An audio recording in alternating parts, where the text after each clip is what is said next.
Over the last few weeks, I've been covering a number of stories about the United Kingdom government, showing that the UK is going to be the testing ground or the proving ground for how the West deals with stagflate, tax lie, more of these policies, including MMT, where 80% of workers' wages are currently being created with new currency units out of thin air to try to fight deflation. And the government is claiming that the economy will only be about 3% smaller than expected in the March budget, according to a recent article that came out. We also have, in addition to that, the inflation formula that was changed for pensioners. So pensioners that were on a fixed income will be looking at potentially getting £100 billion less total in income per year because of the government tweaking the inflation formula. And this is all part of stagflate tax lie. The other part is the tax part. And I've been saying for a long time that if things got bad enough, and we're already headed down this path before the pandemic, and the pandemic is just accelerating things, it's giving politicians a new excuse. It would give politicians an excuse to either increase existing taxes or layer on new taxes, and that's exactly what is happening now. So the UK government, before the pandemic, was running supply side economics. They were running massive deficit spending, hoping to grow the economy that way. But it's very dangerous to try to grow the economy with deficit spending like that, with supply side economic stimulus, which is also central planning and not free market. It's very dangerous when the debt to GDP ratios of the real economy are already very high. And the US is going to be dealing with the same problem. So coming soon to a country near you are more new taxes and tax hikes on existing taxes, so property taxes and other things. For an anecdotal example of this, I don't live in DC downtown. I live about 25 minutes outside of DC in Northern Virginia. I went to a well-known barbecue restaurant in Old Town Alexandria run by Myron Mixon, who is a champion pitmaster, and he has many barbecue championship trophies, also his own barbecue cable TV show. And I paid 2 weeks ago, when I sat down and ate there, a 12% sales tax. So the sales tax had gone all the way up to 12%. Pretty crazy. So this might be something that the average person is not knowing, but ultimately this is going to reduce the standard of living for many people. Now, if your income is rising, if you're already rich or your income is rising, or you benefited from the asset price inflation that the Keynesians and the deflationists and the deflationistas are saying is not happening, that they don't count as inflation. So if you've benefited from stocks, bonds, real estate, all appreciating, being inflated intentionally by central banks, especially by the Federal Reserve for decades now, because that's been explicit Fed policy to inflate asset prices using the wealth effect. We even had op-eds from in the past from Ben Bernanke and other Fed chairmen. Janet Yellen was big on the wealth effect. Alan Greenspan started it. So it's been going on for a long time to inflate the asset prices. I had one listener just ridiculously say that quantitative easing causes deflation. It does not cause deflation. It causes asset price inflation. That's where the majority of this monetary inflation and credit is going, is into asset prices for stocks, bonds, and real estate. That's where the majority of it has gone in, and why we have not had hyperinflation in the real economy.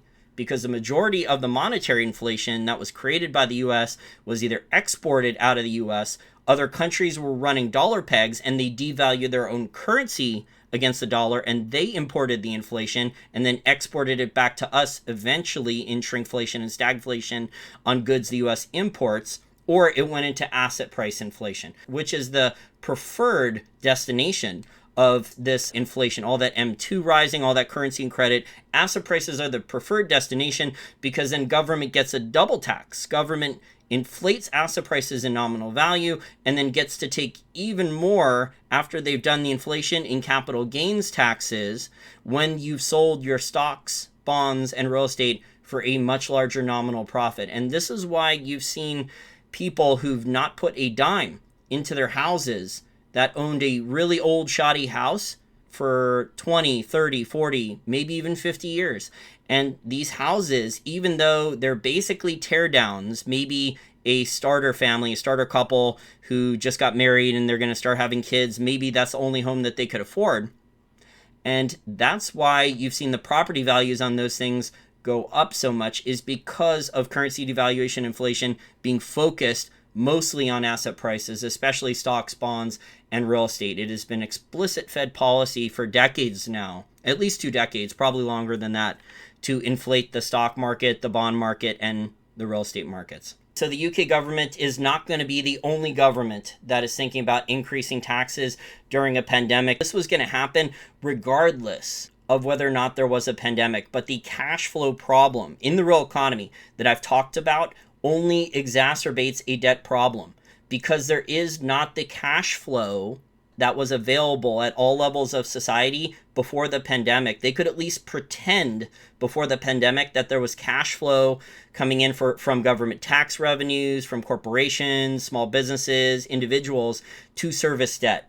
But at this point, they cannot pretend that anymore, because the cash flow for a lot of these companies has dried up. Now, you have large corporations pretending, claiming. You have the Wall Street analysts, the stock analysts, the credit ratings agencies helping them too, that cash flows will be back 6 months, 12 months, 18 months, 24 months from now, at most like 2 or 3 years from now, that cash flows will be back to normal levels. But we don't know how the world is going to be different a couple years from now. So we have this cash flow problem. And what do governments see as a solution to every problem? Stagflate, tax, lie. When in doubt, create more inflation, devalue the currency, debase the currency, create more currency, create more monetary inflation, lie about it, and raise taxes. This is common throughout history. This is something that most deflationists just don't understand.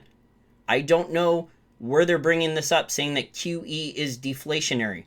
Okay, governments have been destroying their currencies throughout history, and whenever there are temporary moments of deflation, yes, they are very painful, but they're always very short-term and temporary, because the government then changes the rules, moves the goalposts, and then the Treasury or the Finance Ministry or the central bank then starts to go into massive amounts of currency debasement and inflation. And it's been this way for hundreds and hundreds of years and throughout pretty much every empire. Since one of the Chinese empires started with paper money. But before that, when gold and silver were money, it started with coin clipping. And the Roman Empire was clipping gold and silver coins. They were making the coins smaller and smaller. And then they were also taking copper coins or other cheaper base metals, base industrial metals, and then dipping them in silver to fool the people. Please consider becoming a patron over on my Patreon and chipping in $5 or more per month, so that way I can continue to do my research and make unique content and be able to make a living. Because with my YouTube channel, my Google AdWords revenues have collapsed almost to zero. My YouTube channel subscribers have stopped growing in the last 9 months. There's no growth there. And my live stream shows have been shut down, and YouTube tech support is giving me all types of excuses, claiming that they did not put a strike on my account, even though I can't edit the title for a live stream show. I cannot turn monetization back on. I cannot even turn live chat back on. That's how bad things are with the live stream show. I have almost 150, and hopefully soon it will be over 150 unique pieces of content behind the paywall on Patreon in terms of well-researched articles. Some of the articles have taken me many, many hours to produce for lots of different topics about gold miners, silver miners, precious metal royalty and streaming companies, a lot of articles about the oil industry and other commodity industries, also global macro related articles. There's also audio podcasts on a lot of stock charts and technical analysis there too. And while you are getting unique content, if I go over 1,200 patrons and I stay there, I will sign up for another live streaming service just for patrons. So I will make this pledge, I will make this promise, if I go over 1,200 patrons and I stay there. So if I drop below 1,200 patrons, the promise is not going to stay. I have to stay at 1,200 patrons and stay there. I will start to do live stream shows just for patrons behind the paywall there. Will require additional capital. I will have to sign up. I think it's $100 a month for another service there to integrate with Patreon, to sign up there and integrate. So that will be an additional added bonus for patrons. if you want to take me up on that. But please chip in if you can, as YouTube is basically trying to make this impossible for me to grow my channel or to make a living from making content.